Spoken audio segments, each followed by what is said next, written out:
Au Stade Morat de Souston, les joueurs du SCSFC recevaient ceux d'Andernos dans le cadre de leur championnat en Régional 2.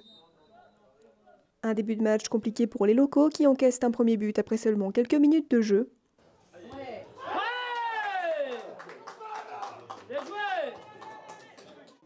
Durant toute la première mi-temps, les Landais subissent le jeu de leurs adversaires qui inscrivent un second but juste avant la pause.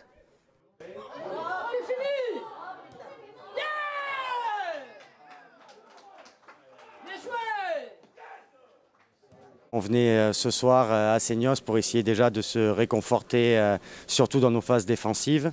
On avait décidé de faire un bloc un petit peu plus bas et de laisser un petit peu le jeu à l'adversaire, ce qui n'était pas notre volonté en début de saison.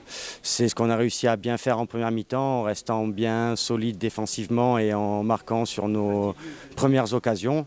Donc ça a été une première mi-temps réussite dans l'objectif qu'on avait fixé aux joueurs.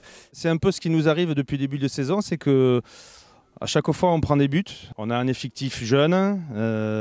Encore ce soir, il y avait 21 ans, 22 ans de moyenne d'âge.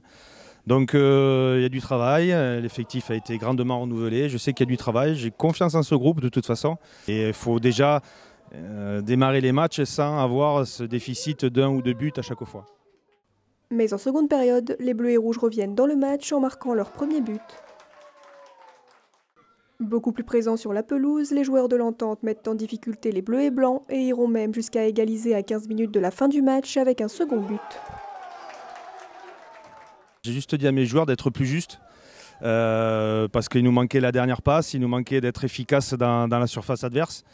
Et chose qu'on a été en deuxième mi-temps, on était beaucoup plus juste et beaucoup plus adroit devant le but. Et dans nos temps forts, on a été efficace. Chose qu'en première mi-temps, dans nos temps forts, on ne l'était pas. Et dans nos temps faibles, on a encaissé 2 buts. Malgré tous les efforts des Girondins pour reprendre l'avantage, c'est avec 2-2 que le match se termine. Au fur et à mesure, la rencontre nous échappe des mains et on a du mal à la reprendre. Et du coup, plus le match continue et plus on s'est retrouvé un petit peu mis en difficulté. Même si sur la dernière occasion du match, on loupe un gros face-à-face qui aurait pu nous permettre une toute autre issue. Mais bon, je le répète, le match nul, il n'y a rien à dire de plus. Revenir à 2-2 déjà, c'est très bien.